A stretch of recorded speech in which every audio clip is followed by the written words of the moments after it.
This is the Horse Radio Network.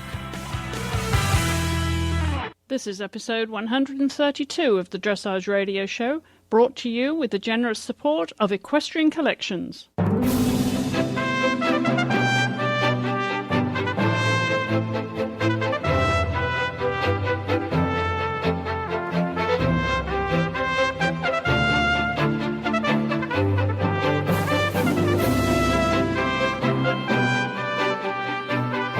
Hello, I'm Chris Stafford, and joining me this week is Heather Blitz. Heather.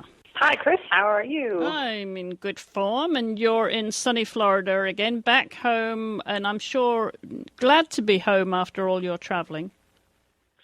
Well, it's a great feeling to be back and having a normal routine sort of in place again, and it's going to be a super busy season this year here in Wellington for me, and actually it already is. My barn is full. I'll actually have an overflow, and it's only November, so it's starting strong, but it's good. And how's that scruffy pony that has a couple of medals hanging around his neck now? He is starting to realize that he's pretty good. I'm not going to say that he's spoiled, because he's not. He is, but he doesn't take advantage of that. But he's starting to get a little more grown up, just kind of, I think he knows what he did, and that he has a lot of people who admire him, and he's just is super confident. He's really feeling like an adult these days, and he's working with so much power and just strength in his body now. He really, to me, feels like this is a new era for him, and that is his adulthood. So it's very exciting, and he's just really ready to forge right into this new career of his at Grand Prix this year. The boy has grown up into a man, huh? He really has. And he's so different now. I mean, he's took him a while to grow because his height and his type, he's just that type was a little bit slow to develop some mass to him, but he's just really changed. He's so different now. He's quite muscular. He is so powerful and strong and really supple. He's so happy. And I heard on the Facebook Facebook grapevine that he now has over 1,500 fans. He has 1,500 fans that have, that have joined his fan page. I think he might have a few more than that in the world, but those are the ones that have joined the fan page. It's extraordinary, the following for this horse. Well, interestingly, this week we're going to talk about breeding, because we often get asked to cover this subject, Heather, and we're going to choose Danish warm bloods because of Paragon and of your association with Oak Hill Ranch in Folsom, Louisiana. We're going to hear from Richard Freeman, the owner of Oak Hill Ranch, because as you said, every time you've been on the show, we talked about Paragon and his development over time, and going through those stages from being a foal to being a gangly teenager and now growing up and maturing into this full-blown Grand Prix horse. It's really interesting watching all those stages, because I know you've said to me sometimes he hasn't looked that attractive when he was doing his growing. Do you think he's actually finished growing now? I'm pretty sure he is. He's going to be 9 in about 4 months. Anyway, yeah, he's coming 9, so I don't think horses grow much past 6 years old. I know 6. It's interesting because because we talk about them maybe not growing taller, but growing out and filling the frame, because he had such a big frame.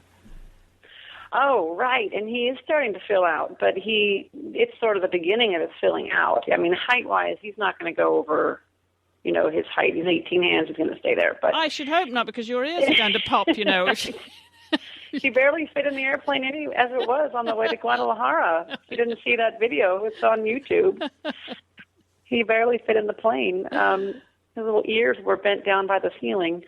So I hope he doesn't grow higher, but he is I think at the beginning of filling out, just getting more substance to him. So yes, he's going to put on weight in muscle mass and just maturity, just becoming an adult. He'll definitely still, gain quite a bit of body. Yeah, all of that to do as he fills out a frame. Well, we're going to talk to Richard in just a moment, but before we do, I want to remind you of our sponsor here on the Dressage Radio Show, and that is Equestrian Collections. Riding in a cold climate can be tough enough if you're not wearing the right clothing, so this is where Equestrian Collections can help you with its extensive range of winter riding breeches, from well-known brands such as Keritz, Rumpf, Tough Rider, Iridian, Ecos, Ovation and Ariat, to name just a few. There is something for all occasions and conditions to ensure you're protected against the elements. And you can find out more about these popular breeches and the full range of Equestrian Collections winter wear by following the link on our show notes or going directly to equestriancollections.com. And if you use coupon code HRN at the checkout, you'll get a further $10 off your next order of $100 or more. Equestrian Collections is a participating retailer of the Horse World Gives Back campaign. Well, Heather, Richard Freeman and Oak Hill Ranchers, obviously you have a long association with them. Give us a little bit of background and the picture to this facility before we bring Richard in. Well, it's a multi-100-acre ranch. I don't know, maybe 500 acres in sort of the rolling, hilly part of Louisiana, just north of Lake Pontchartrain, which is just north of New Orleans. So it takes about an hour to get there from the airport. And it's in a beautiful part of the country down there, lots of pine trees and lots of green grass and lots of, rolling hills. It's quite beautiful. And they have I think maybe 30-stall barn and lots of pastures for all of the mares and foals and offspring, that they have that they raise. So it's a gorgeous facility, and they have a website. You can look at the pictures, oakhillranch.com, and they've got a lot of pictures to take a look to see what it looks like. And it's somewhere that you spent some time and got to know all about Danish warm bloods and got totally converted, didn't you? And that between that and spending time in Denmark, of course. Yeah, I had some Danish connections before I started with Richard at Oak Hill Ranch, but it really sealed the deal when I started riding those horses. I worked for him for, I think it was around 7 years. At first at just a kind of a part-time level, and then I became full-time there, including being able to take the ride on Rambo, his Grand Prix stallion, his foundation stallion, for his whole program. So that was quite an amazing experience, and just completely invaluable. So a big part of who I am today. Well, as I said, we want to talk about breeding and hear about Richard's philosophy on breeding successful dressage horses in just a second, because here in the States, Heather, we've always had to go to Europe for breeding stock, and it's so important that we do establish, enough breeding stock here that we don't have to keep going over the pond there. And a lot of people are getting more educated, aren't they, in this country about the importance of breeding and following those lines. And, if you look at a show program, it will have, the sire and the dam in there, just as it would in Europe. That is really important, isn't it, as part of your education about breeding lines and lineage, but just as it would be in the thoroughbred industry.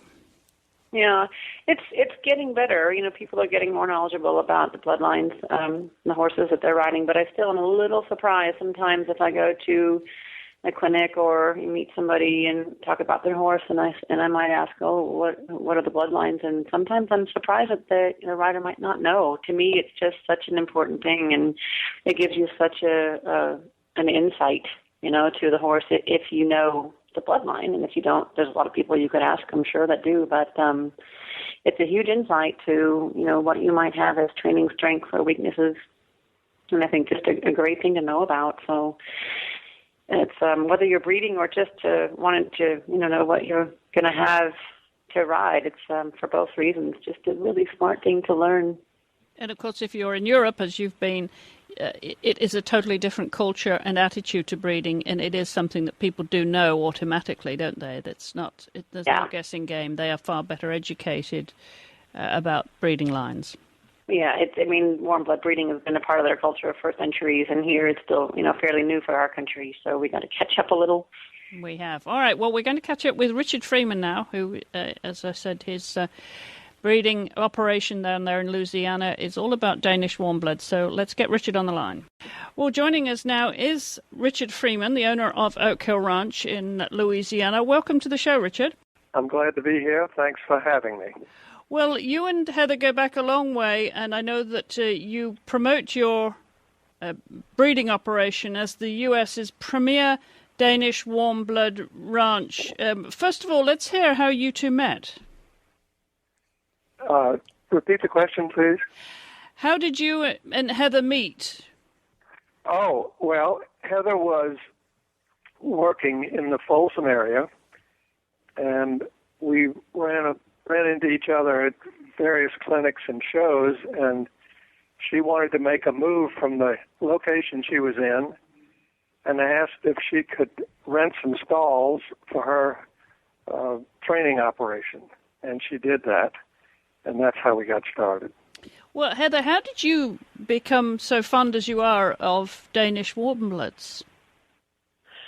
Well, kind of two things that are sort of a coincidence. I had just had, before I met Richard and knew about his breeding program and Danish horses from him, I had some clients that wanted to go to Europe and look for horses for sale, and there were some in Denmark that we looked at, so there was a little connection there. And I did like the horses that I've seen in Denmark. You know, every trip I've been to Denmark to see horses, I'm always impressed with the quality. And then the other thing was that I was acquainted with his horses that he was producing at his ranch, but those were sort of separate incidences. So it's quite kind of a coincidence, but both times I had been, quite impressed by the breed and especially by the way Richard has been breeding them. Well, Richard, you clearly have quite an inventory there of Danish warm bloods. I'm curious as to how you got into the breeding operation and why it was that you chose that breed. Well, I've been asked that a lot, and I'm pleased to answer it. I was first breeding Polish Arabian horses, and the idea occurred to me, I guess particularly because of my height, I'm over 6 feet, that why not try to have a riding horse that would be a little bit larger than an Arabian, but not necessarily the full size of the large riding horses. So I knew of a friend of mine whose wife rode horses, but I didn't know much about them, so I called him and I said, I would like to learn more about warm bloods because I knew that the horse she had was a warm blood. And he said, that's wonderful. It just so happens that our dressage master, Leif Sorensen, is here giving a clinic in Pennsylvania today. So I talked to Leif, and a week later, I was on a plane, and he was going to take me, and did take me, around Denmark a couple of times to look at horses. And I was really going to learn something about warm bloods, but I also brought a vet that I've been working with for years. And the two of us with Leif went to 6 places around Denmark twice. And I came back with 6 mares that were going to be bred to an Arabian stallion. In the meantime, the Arabian business was falling apart, and that stallion was sold along with others in a dispersal sale. So even though the son of that stallion did breed some warm blood mares, the mares that I chose were chosen for a different purpose than breeding purebred warm bloods. So the next step was to get Leif to help me find a stallion that could complement, or we would see how it would work with those 6 mares. And 2 horses were mentioned over and over again in Denmark, and I made a couple of trips to look at stallions, and one was Rambo, and one was Midwest Eaglite, who was a year older. Both of these horses had taken the country by storm with the scores and the excitement that they had produced at the National Stallion Show. So that's the start, and it sort of goes from there. Well, obviously breeding top-class dressage horses is a challenge, and you're much envied for being able to do that because there's such a demand here in this country. How do you go about choosing the stallions then, Richard, because you have quite an impressive list of stallions? Well, that's been an evolution. The first stallion that I bred with all the mares was Rambo. And I did that because his semen was available frozen and ready to come to the United States. That is, it was qualified to meet the requirements of the United States Department of Agriculture. So I did that, and at the same time I began to realize that the next step is when we sell fillies, I want to be in a position to help the clients choose a proper stallion for their offspring. And, of course, we needed to do the same thing here. So I was active. I probably took 3 trips a year for at least 2 years looking at stallions, and then, again, with the help of Leif Sorensen, we found the stallion Don Schufro. And he was the first stallion that I thought would not take us backwards as we wanted to breed the Rambo offspring. Rambo had a marvelous athletic ability and a marvelous, powerful way of going, very soft. And Don Schufro had the same thing. And that was after looking at stallion after stallion after stallion. So now we have 2 stallions. But the stallion, Don Schufro, was owned by Blue Horse Stud in Denmark. And they were very cooperative and very helpful in meeting the requirements of the USDA for us to import semen into this country.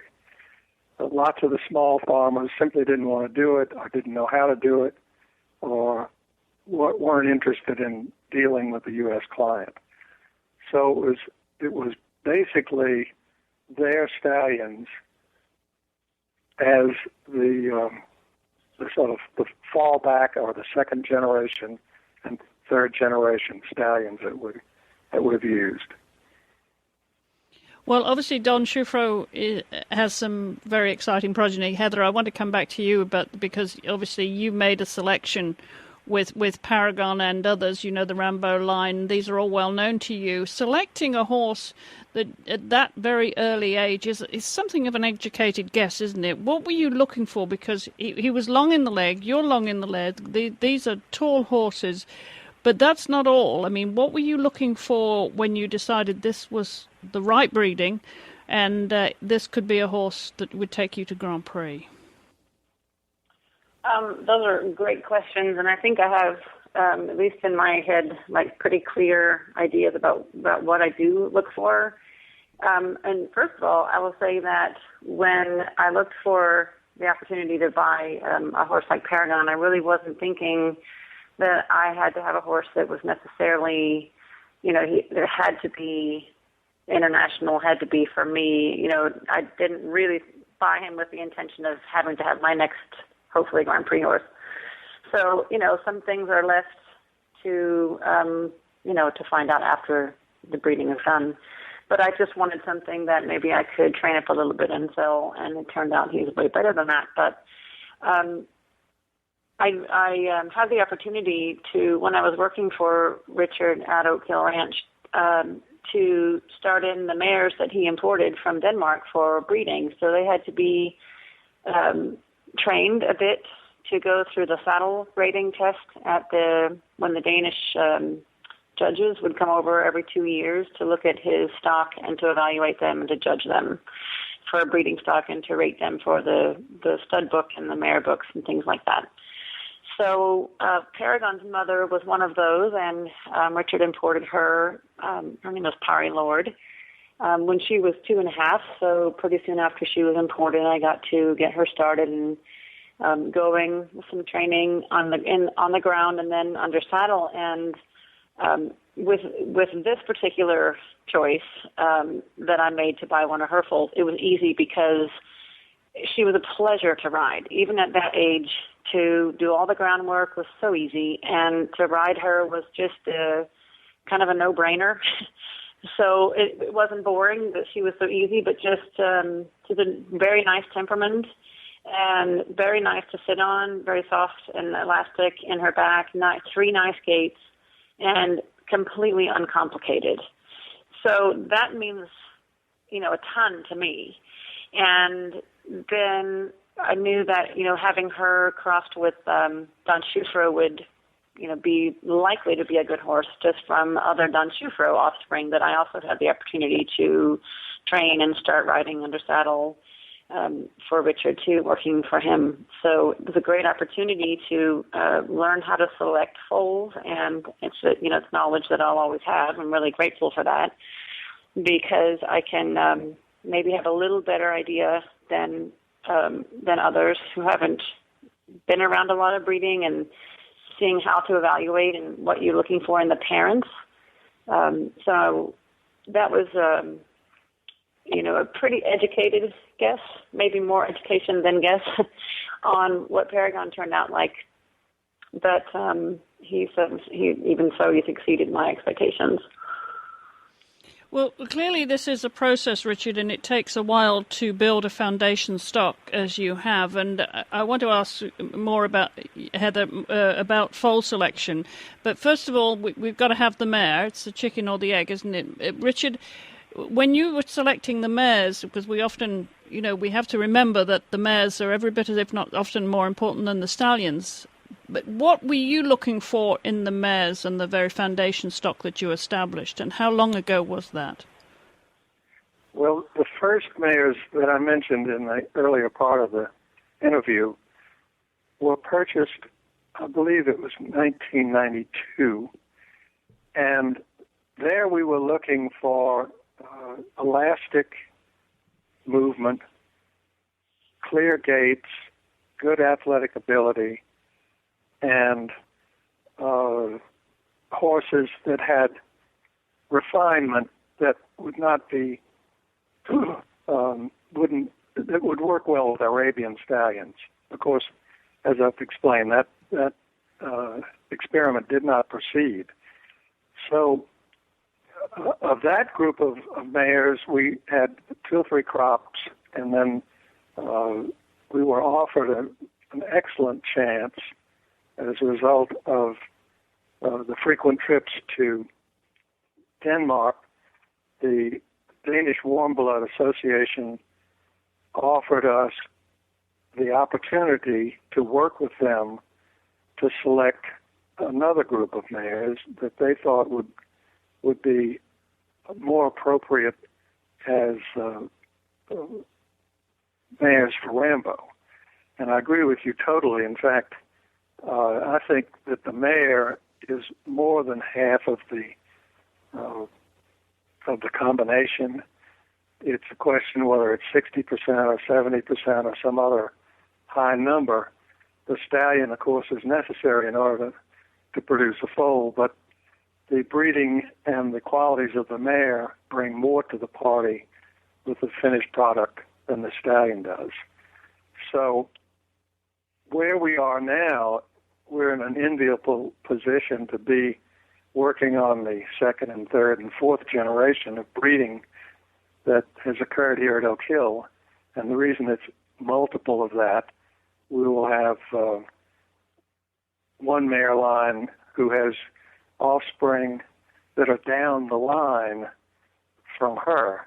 So we'll get her and her fillies both producing offspring. And so that's how it works. We really do focus on the mare, and then we use the mare also to test stallions. There's one mare here that was produced out of the first group of imported mares, and she can almost always produce a winner. So if she doesn't produce a winner, it's the stallion's fault as far as I'm concerned. How many mares and stallions do you have, Richard? Well, I have 2 stallions that are actively breeding now. We have a young stallion who is not actively breeding, but he was the first stallion approved by the Danes in the United States. So that's a very special thing, I think. We are expecting 8 foals this year, and we have an active group of 8 or 9 brood mares. This year we didn't catch all of the brood mares because we normally stop breeding in May, and this year we stopped breeding in May, and in fact we bred till the middle of May, but there was an extreme hot spell that brought temperatures up to 100 degrees in the last 2 weeks of May, and we lost a couple of foals. Well, Heather, I want to come back to you when you're talking about foal selection, and that based on what you have learned over the years about what you need to look for, it's more about that education than guesswork, and clearly it worked for you with Paragon. What would you say to people listening that they should be looking for in a foal that is hardly formed? I mean, I know you helped him foal, didn't you? So you knew what you were getting right from the start. Well, like I said, hoped I would get something. I expected something even before I saw him, just because of understanding the genetics in both parents and the mare herself. Understanding also the mares behind her. She was from one of the strongest mare lines in all of Denmark. So I would suggest that if you are looking for, a horse that's younger than riding age that you can't sit on and feel, that you should try to do as much research on the parents as possible. And, of course, it's a very good sign if the parents have had a number of offspring that have been either successful already in competition, if the offspring have proven themselves to be good riding horses, and maybe not just, breed show horses, but have also gone on to be successful in competition. And just to research as much as possible about the qualities in the parents. And, then I think there's some windows that you can evaluate the young horses, and they say it's 3 days and 3 weeks and 3 years, or 3 months too. Maybe it's all 4. And I think that's some truth to that. And just to kind of watch out as far as judging too harshly on babies that are at awkward growth stages, and there were definitely some stages that I just wanted to look the other way with Paragon, because he was beautiful, really beautiful when he was born, and his first trip around the pasture as just a 2-day-old foal was fantastic, and then at 3 months he was also quite stunning. But between that and 3 years, it's really, there was not much to look at, and you got to just be a little careful the age at which you are going to evaluate a young horse if you're out to buy one, and definitely take somebody who's experienced at picking young horses if you're not experienced yourself, because it can be really, really challenging, and you can go sometimes with a big name, but if you don't understand the kind of temperament that goes with the bloodline that you're getting, it could really just be I guess it could go anywhere. But the more you know about the reputation of the genes that you're getting into, the definitely the better. And I think there's a huge advantage to understanding the bloodlines of the horse that you're riding, and just, again, being able to ride for a breeding farm like Oak Hill Ranch and seeing how many characteristics follow the bloodlines was just a very great experience for me, because not a lot of trainers get to do that. You might get various bloodlines in your training program, but when you see 5 or 6 or more from one particular bloodline, you can really start to see the characteristics that match the genes, and really to understand that is a big advantage in picking young horses. So if you've got a knack for it, great. If not, then try to definitely get with somebody that has experience picking them, because it's not a science. It takes a lot of experience and a particular eye and knowledge on the genetics. Yeah, I would just jump in and say that the buyer could take a look at the female tail line And the stronger that is, the stronger the product is likely to be. And as Heather's just mentioned, if you don't see the horse at those particular dates, and therefore you don't see the horse that you expected to see as a buyer visiting a breeding farm, just be patient and say, okay, I don't have to buy today. I'm going to come back and look at this horse later and see if I'm getting, if I'm getting the expected result of being patient. For example, one of our strongest producing mares is named Rambler, and I chose her as the first offspring of Rambo to carry on the breeding program with his blood. And when she was at an awkward age, around 2, I told myself, this is sad. I've made a mistake. I didn't get the right horse. But guess what? She produces a home run almost every time. Mm-hmm. Yes, it is all about that lineage on the mare side. You mentioned, Heather, about knowing the parentage, and then you went on to explain about the bloodlines. You really need to go back, don't you, as far as you can and study that. It is a study in itself, isn't it, understanding that breed, because you clearly now have the knowledge, the expertise of that particular breed of Danish warmbloods. Would you always now prefer to stick with that breed, or do you favor any other breeds? Well, yeah, Richard, you go ahead. Is this? I didn't know who the question was for. Who is the question for? Well, either of you. Go ahead, Richard, and then we'll come back to Heather. Okay, I'm breeding at this stage of the game what I know how to breed, and very cautiously we'll try other stallions. The mares, I think I'm better off keeping the mares I've got than buying one I don't know much about, because we've got a lot of knowledge about what they do produce, as you've just heard from Heather. She took advantage of that. Heather, your thoughts? So the question was again? Well, in terms of you favouring the Danish warmblood now, based on the knowledge that you have of that breed, but clearly as an international Grand Prix rider, presumably you would keep your options open if you were offered other breeds. Do you favour any other breeds, or now are you sort of so, obviously with Paragon, it's a great success, so you've obviously got a great affinity for this breed? Yeah, well, if you look at the pedigree on Paragon, the Danish warmblood is a pretty new registry in the scheme of things, and all of his lineage is German. Don Schufro is definitely, he was born and bred and born in Germany, and then he was bought by the Danes and put into the Danish stud book. And on his mother's side is mostly Holsteiner, and that's German as well. So I think what Danish warmblood is to me is a collection of horses that are judged for the qualities that I like, but they do, it's a mixture of different, centuries of warmbloods from other parts of Europe. So that's a good question, but I do like what the Danes select for, and it's a rideable horse, really elastic horse with enough kind of nerve and temperament, to be exciting but not crazy.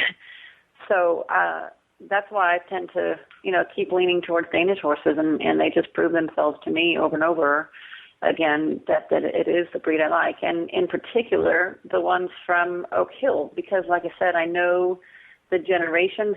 Richard said earlier he used 3 and 4 generations into the mares that he has there, and so he's not just going with an unknown. I mean, if he brings a new mare in, he would, test the foals after, and maybe, from different stallions, and see what she produces until it's sort of proven, and then he makes her more of a foundation mare. But that's what's such an advantage to me, knowing what he's done in his particular program. I just feel really confident, selecting foals from him because of how much I know the generations of mares that he's, either calling out because they're not producing well, or they're not producing rideable horses, or ones he keeps and, uses again and again, and uses their daughters, and so it's a lot to do with the particular selection that the dames do, and especially what Richard does with his breeding program that keeps me coming back. Well, Richard, finally, of course, our listeners are going to be wondering, knowing the success that Heather has had with Paragon, do you have any other little Paragons in the back paddocks that they should know about? That's a great question. What I have is a filly with out of the same dam as Paragon, Parry Lord, by Rambo, and her name is Panama. We have bred her 2 or 3 times, and each time the foal has been outstanding. We now have one that I don't want to sell because you have to keep the replacement for the great mares. So yes, we have the potential to produce the same product, and in fact, even though it's a filly that I'm going to keep this year, just to show how much the blood can be powerful, I'm using and have here at the ranch standing a son of Don Schufro named Don Caruso, and he, with Panama, produced our number 1 foal this year, who is just a great joy to look at. And looking to the future, Richard, what are your long-term goals? Because obviously breeding is a long-term project, isn't it? It is. The long-term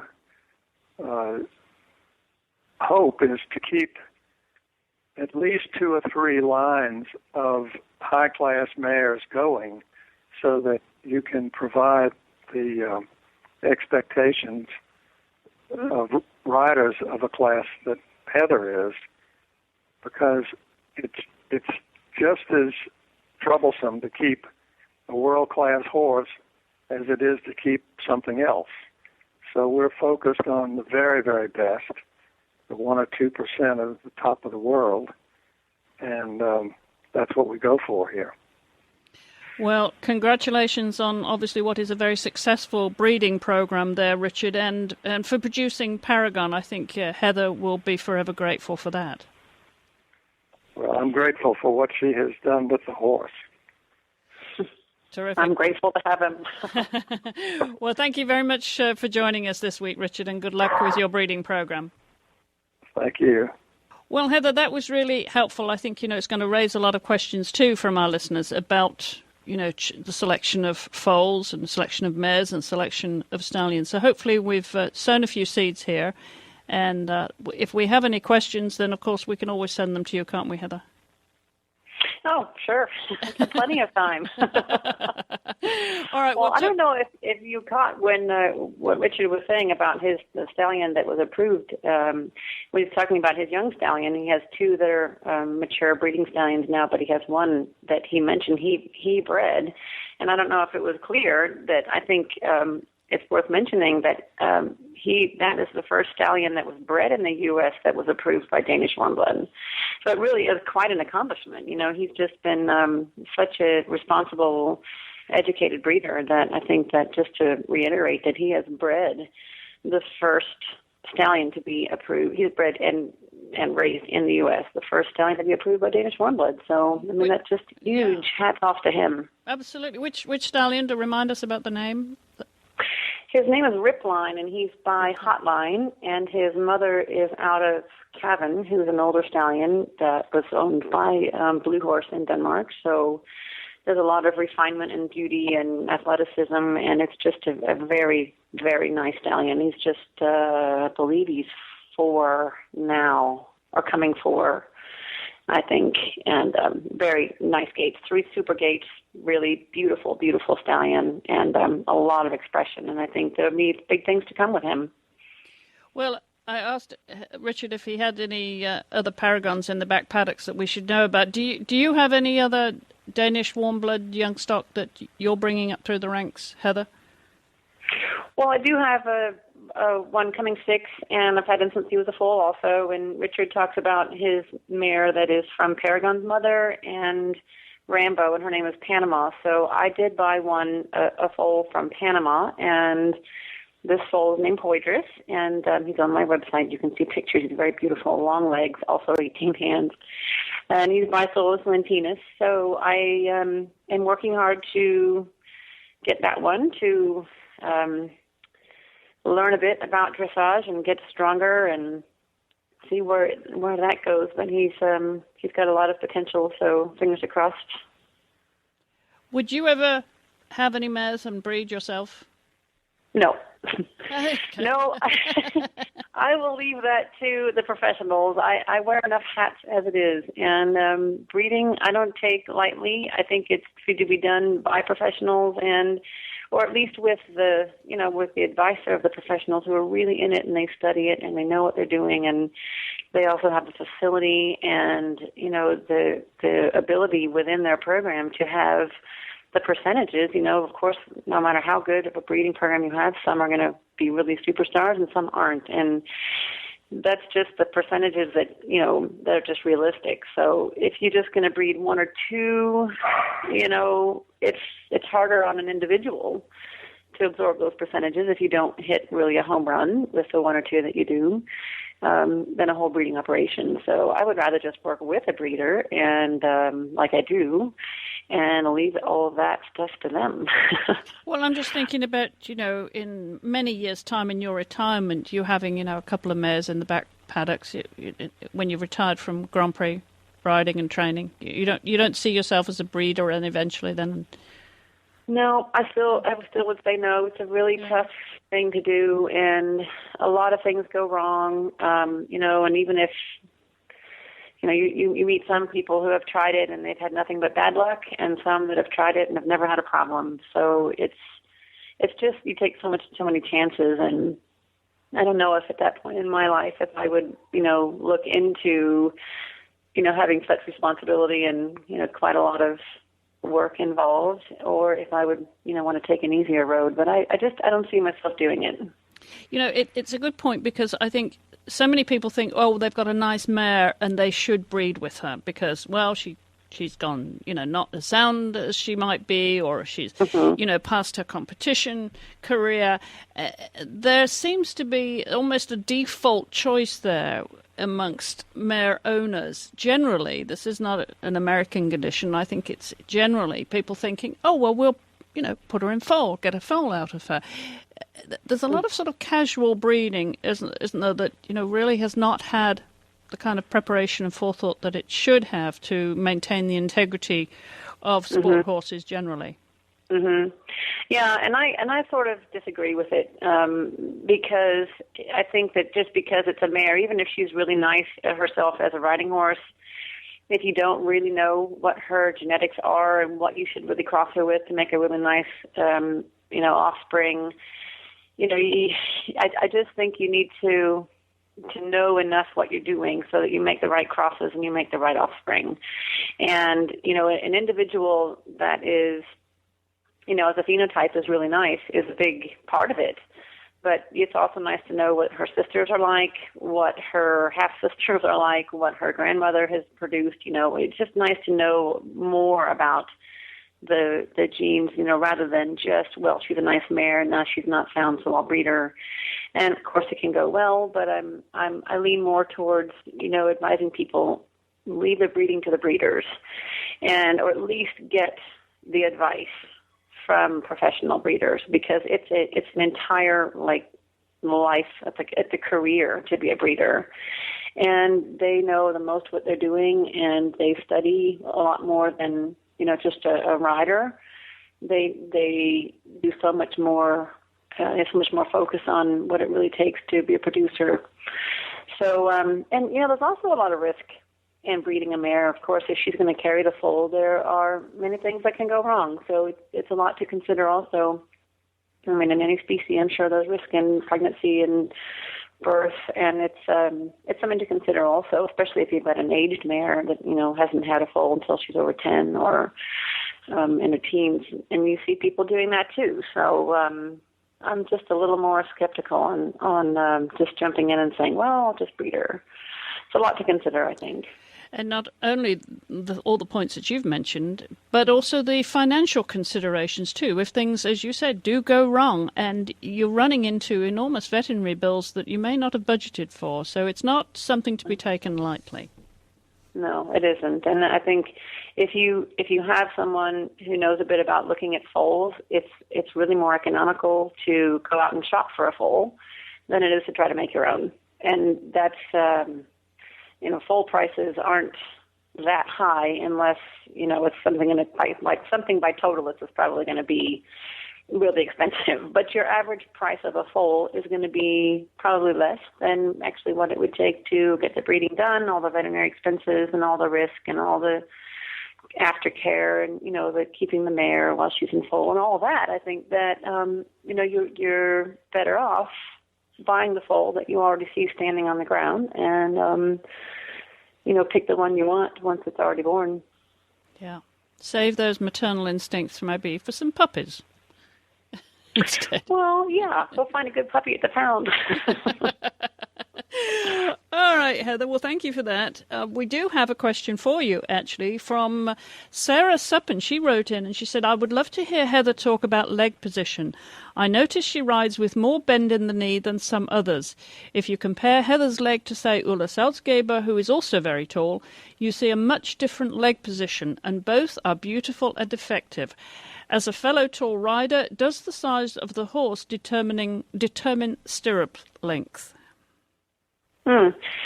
Well, the size of the horse or the size of the rider? Because she mentioned that she's a tall rider and Ulla is tall and tall. So I don't know as much as if it's a matter of the size of the horse. Although if a tall rider has a very small horse, you could understandably have to shorten your stirrups a bit just to get your lower leg on the horse. I mean, I've been on some smaller horses where I can barely feel their sides because they're too small for me. So maybe my stirrups a little shorter on a horse like that. But I think in general, if you have a rider and a horse that's the appropriate size for that rider, that there's an angle that biomechanically is quite effective between the pelvis, which should be vertical, and the thigh, which I think should be at a 45-degree angle, and then the lower leg, which could be anywhere from a 90-degree angle between the thigh and the lower leg to 100-degree if the rider's a little more advanced. But I don't like to go any more straight in the knee than that, because I think that with your thigh straighter down, rather than keeping an angle in your thigh, you will lose leverage. And if you lose leverage, you lose core strength. And core strength and thigh strength, I think, are two of the biggest tools, the biggest, pieces of strength that a rider can use really effectively to keep the horse in balance and themselves in balance without relying on the stirrups for strength, or if you rely on your stirrups for strength, you might also rely on your shoulders for strength, and then maybe even your hands. So I do ride with a shorter, well, I don't want to say shorter stirrup, probably shorter stirrup, but definitely more bend in the knee, probably than majority out there. But it's really based on my research and understanding of biomechanics and what it takes to really keep my strength more in my stomach muscles, back muscles, pelvis, and thighs in all directions. Thigh strength doesn't just mean to put your thigh on the horse. There's a lot of thigh strength that you could use top of the thigh, outside of the thigh, back of the thigh, and inside of the thigh. But it's in many different ways that your thigh can be used to give you leverage, and especially in half halts, if your horse wants to go on the forehand, having your thigh more out in front of you is a matter of leverage. And without making a big long story about that, that's kind of a main reason that you might see my knee a bit more bent than some. Well, I hope that answers the question for you, Sarah. Thank you very much, Heather. Well, that about wraps it up for us this week. Heather, when do you get into the show ring now? I know things will start to warm up as they get towards the end of the year down there in Florida. Well, I am considering doing something small to start with to get Paragon just started in the Grand Prix without any pressure, just something small and no big deal. And then I'll probably start his first Grand Prix CDI in January, most likely. That's my plan. Very exciting. So any time to do anything else? It sounds like you've got a barn full of clients, lots of teaching. Any clinics? Because I know you do a lot of clinics too. I do, but I'm most likely going to slow down on those for these next few months. Just it's hard to get away from Wellington when everything gets started. It's pretty hard to get away from here. So have you had a chance to really celebrate the Pan American Games success, or have you had to just hit the ground running and get back into business? Or do you take a vacation when you can over the winter? No. Vacation? What? No, but you know, the excitement and just the energy that the Pan Am experience gave me is a little bit of a vacation every day, because even if I'm out in the arena teaching or riding, I still, just the energy that's still in me from that makes every day fun. It's not like, you know, riding and teaching is that bad of a job in the first place. It's a pretty fortunate job to have. But especially when, you know, the memory is so fresh from that experience, it's just, it's been fine just to go back to work and just keep remembering how it was and how it continues to be with Paragon. It's still, he's just as he's at almost the same peak he was in Mexico. So it's been fine to get back in a routine and just think about how it was. That definitely, the energy is still in me from that. Well, that's a celebration right there. Absolutely. Long may that last. Well, Heather, great to have you on the show again. Before we go, I just do want to mention that Lowell Boomer, who was the founder of the U.S. Dressage Federation, sadly passed away just recently, just the other day. So our condolences to his family. And also, those of you who followed the Dressage Radio show will know that Brett Parbury was on the show recently, and his famous partner, Victory Salute, who he finished 7th at the World Equestrian Games on last year, as you would have heard from Brett himself, that all was not well. Well, we've since learnt that he does have laminitis, so keep him in your thoughts, and we wish all of his connections the very best of luck for a positive outcome for Victory Salute.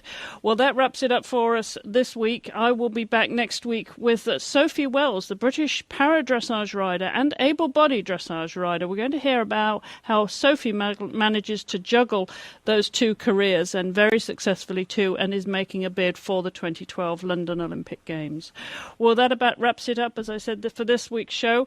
You can find out all our notes on the show notes at dressageradio.com, and don't forget to check out our Facebook fan page as well and leave any comments there, and also join Paragon's fan page if you haven't already done so. Well, Heather, great to have you. Thank you very much for being with us this week. Come back and see us again soon. You're welcome. Thanks for having me again. Well, that's it. I will be back, of course, at the same time, same place next week. So until then, thank you all for listening.